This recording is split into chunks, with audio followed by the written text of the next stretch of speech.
Hello students, आप सभी को स्वागत है। हम आप लोग के लिए आंसर की लेकर आए हैं।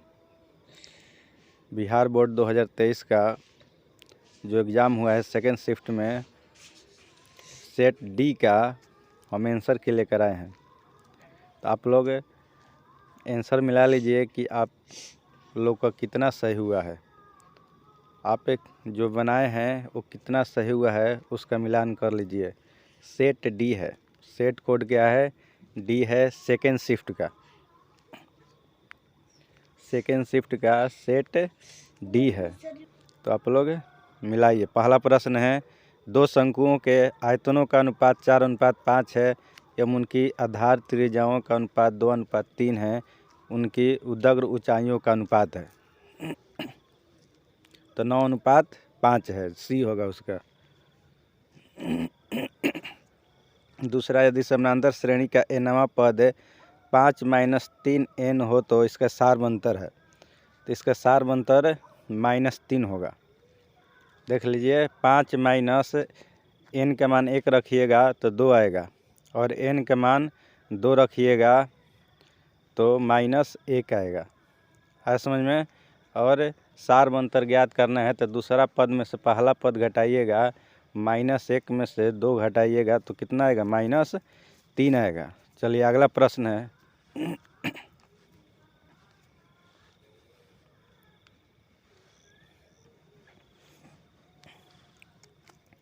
अगला प्रश्न है, किसी त्रिभुज के शीर्ष बिंदुओं के निर्देशांक 4, 6, 0, 4 और 5, 5 हैं। इसके केंद्र के निर्देशांक होंगे। तो इसे आप एक केंद्रक के निर्देशांक के सूत्र पर बैठाइए। इसका देखिए, पहला का हो जाएगा 9/3 और 15/3। तो 3 से 9 3 बार में कट जाएगा तो 3 होगा, और 3 से 15 5 बार में कट जाएगा तो 3 5 होगा। इसका डी होगा, ऑप्शन नंबर डी होगा।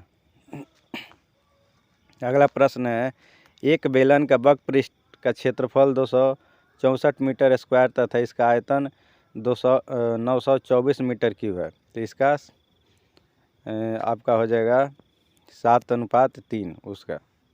चलिए अगला प्रश्न, यदि बिंदुओं ए बी बी सी सी ए से बने त्रिभुज का केंद्रक मूल बिंदु हो तो A cube plus B cube plus C cube बराबर है। देखिए, केंद्रक के मूल बिंदु दिया यानी 0, 0 दिया है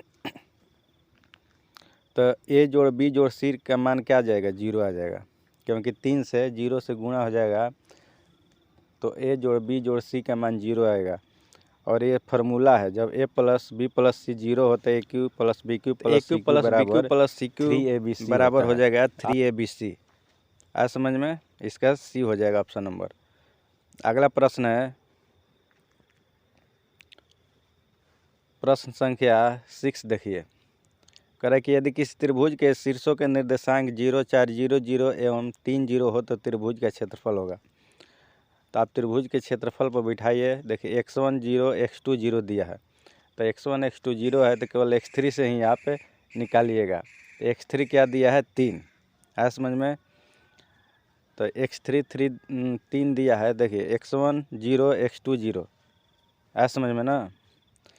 तो ये सब जानबूझकर देता है, आसान है। क्षेत्रफल जब 1 नंबर में देगा निकालने के लिए तो उसमें दो बिंदु जो है 0, 0 ही देगा। समझ में, आगे समझ में। अभी तो 3 × 4 क्या हो जाएगा, 3 4 जा 12, यानी इसका ऑप्शन नंबर डी जो है सही होगा, बी होगा। समझ में, नंबर बी। चलिए अगला प्रश्न देखिए।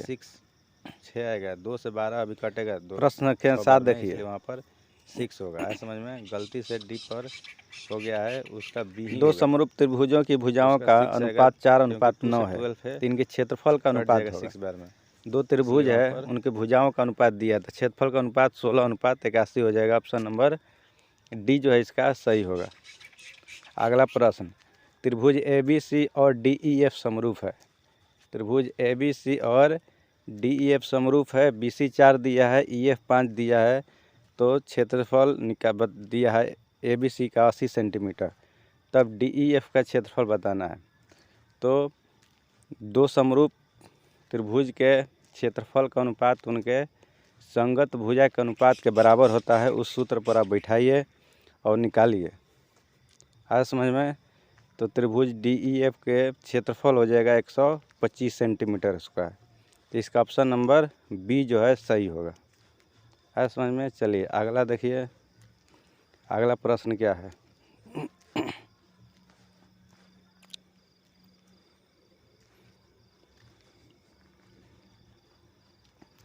प्रश्न संख्या 9 देखिए, क्वेश्चन नंबर 9 क्या कह रहा है।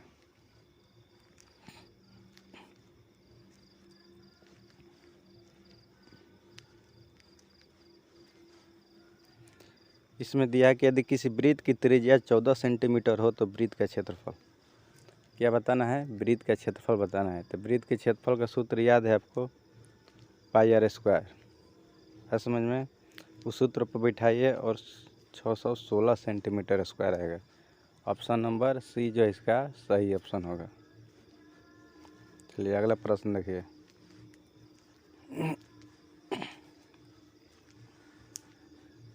इसमें दिया है त्रिज्या, किसी वृत्त की त्रिज्या 14 सेंटीमीटर हो तो वृत्त की परिधि होगी। तो वृत्त के परिधि का सूत्र लिखिए और उस पर बैठाइए। आगे समझ में? तो वृत्त के परिधि आपको 88 सेंटीमीटर। ऑप्शन नंबर बी जो है इसका सही है। अगला प्रश्न है 0.49 के बार है, उसको P/Q के रूप में करना है। तो P/Q के रूप में करके देखिए 49/99 उसका आएगा। अगला प्रश्न निम्नलिखित में कौन अपरिमेय? √27। अगला प्रश्न है 5/2 होगा इसका। है समझ में? चलिए अगला प्रश्न है इसका घात। तो घात कितना हो जाएगा? 2। इतना आसान प्रश्न आया था। है समझ में? थोड़ा सा पढ़ना है, उसको पढ़कर आप हल कीजिए, बिल्कुल हल होगा। कोई नर्वस होने की बात नहीं है। किसी भी सब्जेक्ट का जो क्वेश्चन आएगा वो बहुत ही आसान आएगा। आप क्वेश्चन को पढ़िए। इसका सी होगा। सी जो है द्विघात समीकरण है समझ में? और बाकी जो द्विघात समीकरण नहीं है। चलिए अगला प्रश्न देखिए।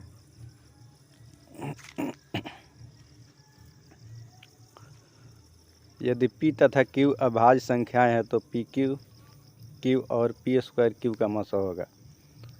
तो दोनों में क्या मैच कर रहा है, क्या मिल रहा है? P² Q। तो इसका ऑप्शन नंबर बी जो है सही होगा। आगे समझ में? इसका ऑप्शन नंबर बी सही होगा। चलिए अगला प्रश्न देखिए।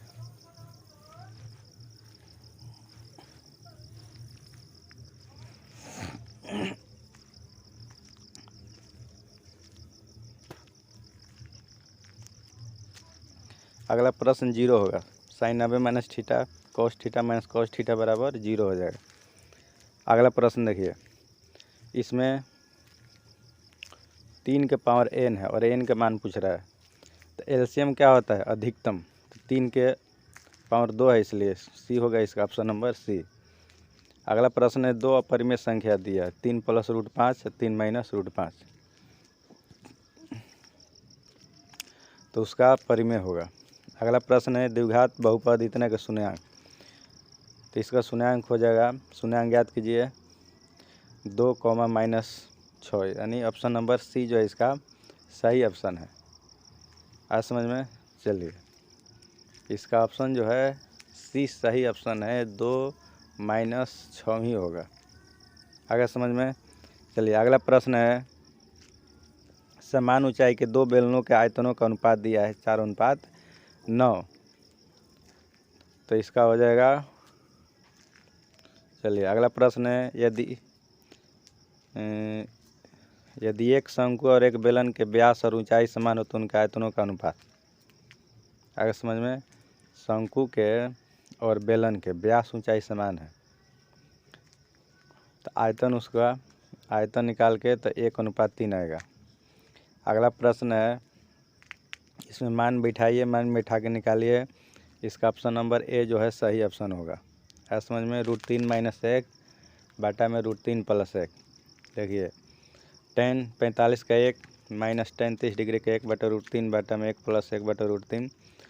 तो ये √3 कट जाएगा। √3 - 1 बटा में √3 + 1 होगा, यानी ऑप्शन नंबर ए जो है इसका सही ऑप्शन होगा। आगे समझ में? चलिए अगला प्रश्न देखिए।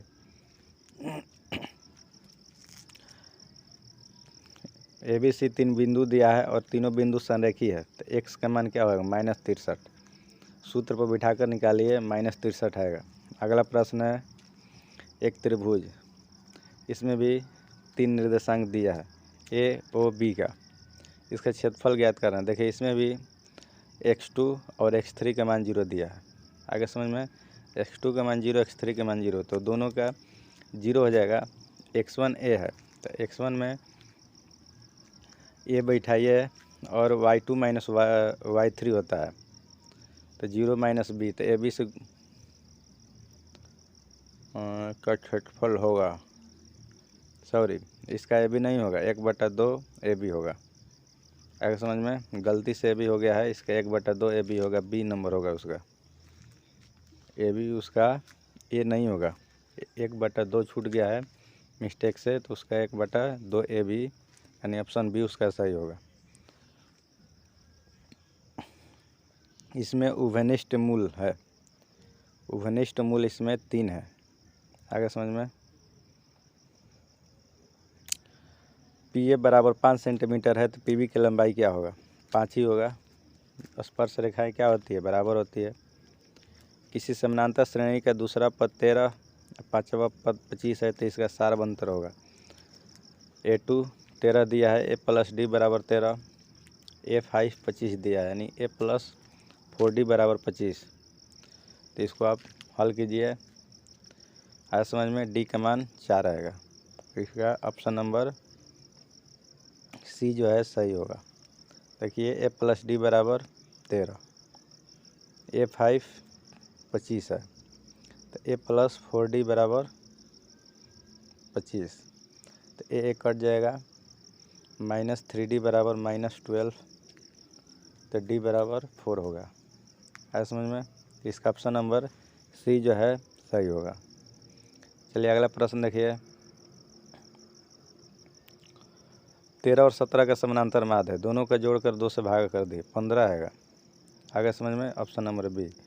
अगला प्रश्न है अल्फा जोड़ बीटा का मान, -B/A होता है, तो B का मान -7, माइनस प्लस हो गया, 7/6 हो जाएगा, ऑप्शन नंबर A। अगला प्रश्न है यदि बहुपद इतने शून्यांक बराबर परंतु विपरीत चिन्ह के है, समझ में आ गया। अल्फा बीटा बराबर है लेकिन विपरीत चिन्ह के है, तो एक का एक -x मान लीजिए, एक का x मान लीजिए, और अल्फा जोड़ बीटा के सूत्र पर बिठाइए, तो x 0 हो जाएगा, इसलिए a का मान जो है इसमें 0 होगा। है समझ में। चलिए अगला प्रश्न है निम्नलिखित में से कौन द्विघात बहुपद है जिसके शून्यांक 0 और 5 है। तो शून्यांकों का जोगफल निकाल लीजिए, शून्यांकों का गुणनफल निकालिए, जोगफल 5 आएगा, गुणनफल 0। बहुपद के सूत्र लिख कर बैठाइए, x² - 5x आएगा, इसका ऑप्शन नंबर B जो है सही होगा। अगला प्रश्न है a का मान जिसके लिए समीकरण निकाय इतना का कोई हल न हो। कोई हल कब नहीं होता है, जब A1/A2 बराबर होगा B1/B2 के और बराबर नहीं होगा C1/C2 के, इसलिए यहाँ a का मान जो है 4 होगा। है समझ में। B1/B2 10/5 है, 5 से 10 2 बार में कटेगा, तो a का मान यहाँ पर 4 रखना पड़ेगा, तभी तो 2 से 4 2 बार में कटेगा, इसलिए ऑप्शन नंबर इसका D जो है सही होगा। है समझ